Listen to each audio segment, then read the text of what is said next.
Hey there, it's Samuel Larson here, and I want to make a video for those people who are really looking to take their e-commerce store to the next level. So this is about a shift in thinking that you need to make in order to free yourself from the operations, from the day-to-day operations of your store. And I call it the difference between an entrepreneur thinking and an executive thinking.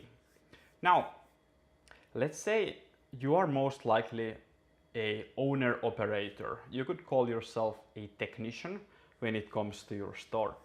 So you do everything yourself. You're not like really utilizing people yet.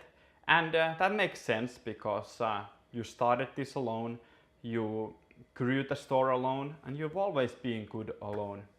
However, you most likely have a job. So the business cannot run without you. So you are the lone entrepreneur there on the wheel. So if something were to happen to you, the business wouldn't continue. And that is a problem if you ever get sick, if you want to sell your business. And in general, it's not the best way to go because you are still switching your time for money. And there is a way to get out of that where you can free yourself to do the important tasks such as marketing and growing your store. However, you are never going to get there if you don't evolve in your thinking. And at some point in a successful entrepreneur's life, I'm talking store owners, there comes a time where they just cannot do everything themselves. So they're hitting roadblocks, they're hitting problems, and this is a pivotal moment because now you've come to a point where you either need to use people or stay the same. So which one of these you end up choosing will determine where your store goes for the long term. So in essence, you could say an entrepreneur, he should start multiplying his systems and have his store run at least partly to begin with without him doing all the work. So I'm talking about having people source your products, having people do your web development, having people fulfill orders, and so on. So this way you can take some of the load off from yourself, and you kind of switch from these low value adding activities, and you create time for you to work on the business rather than in it. Okay.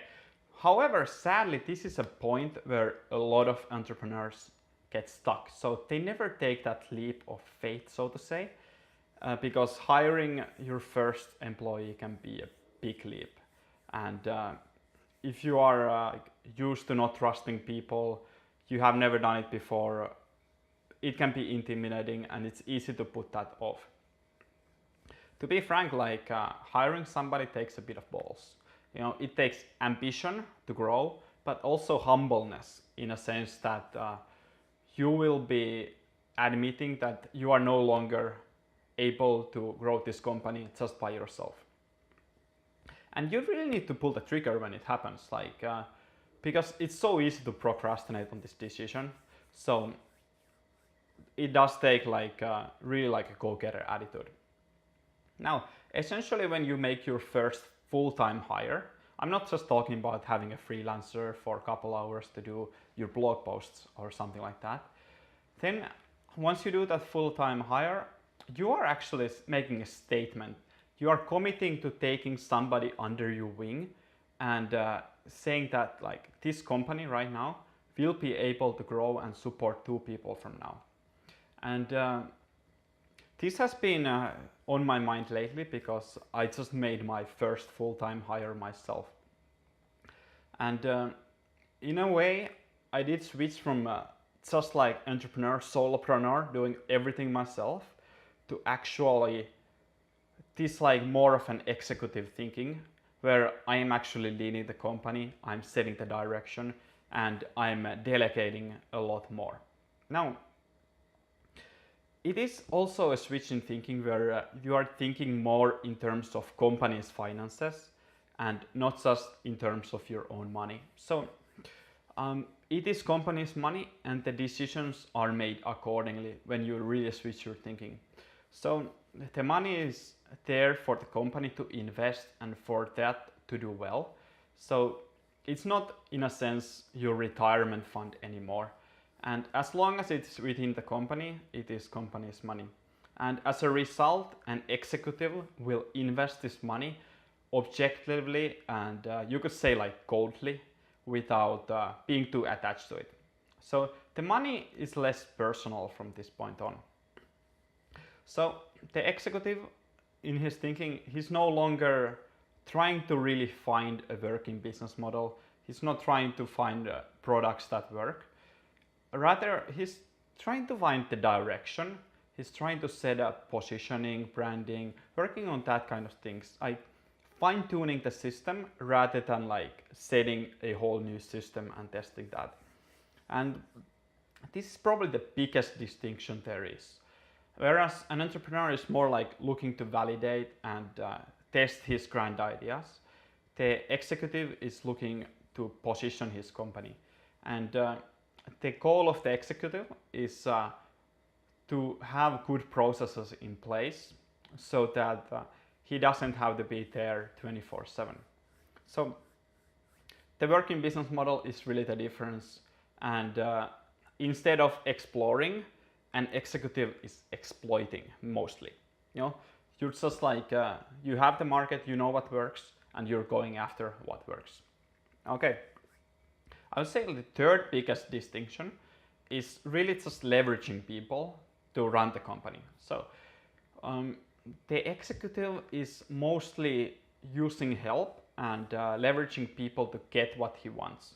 So instead of doing things himself, he uses delegation and leadership. And he uses his brain instead of his muscles to get to this point where he wants to go. And once that entrepreneur phase is over, you are less and less involved in day-to-day operations. So you have your company that works without you mostly, and you could say it's a difference between having a COO, a Chief Operating Officer, versus having a CEO position. So you're more like the executive officer from that point on. And with that responsibility, with that position, you could say, comes responsibility. So the executive no longer has the focus on himself. So the products need to be deliverable without the executive.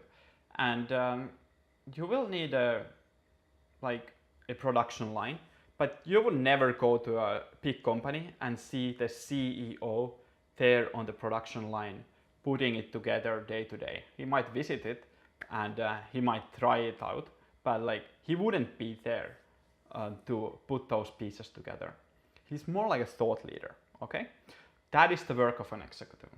So instead of doing these day-to-day tasks, a CEO would focus on mainly two things, okay? So providing the company with direction and identity. So in this, it would mean your store. So you would be the marketer there. You would define what your brand is, how it's positioned, and go from there. And secondly, since you are using people, you need to enable your people to do their best work. So I'm assuming since you have gone through the entrepreneur phase and you are now ready to really start delegating and have your company work without you, you need to be able to enable your people to do their best work. So those two things, those are really all that it is. And when one becomes an executive and a leader, it actually becomes less about them. And this is something that is difficult for most people because they have this heroic idea of themselves being there in the mud, making everything happen themselves, and even having like that kind of a pride in themselves, like being the solo entrepreneur, working hard, and so on. But you move from working hard to working smart, and that's when changes can happen. So it's less about you, more about your people, and more about your system. So your job will become more about developing people, developing system, showing your people the road, and getting the maximum out of your team. And at this point, you could say like this journey becomes more about how to be an awesome leader instead of being the best operator you can be. So this means that your internal qualities actually start to matter more, and what kind of a personality you are. Can you make people follow you? Can you inspire people? Can you, like, what kind of people skills do you have? Do you have emotional intelligence? And once you can really say you're good at those things, you are well on your way to taking your company to the next level. So this was like mostly for people who are already getting regular sales, who are looking to really like take that next leap in their business. Okay, so I hope this was a helpful mindset shift for you. It definitely was a big one for me, and if you like more videos like this, I will make one every day. So make sure to just like. If you comment, I make sure to personally answer you, and make sure to subscribe.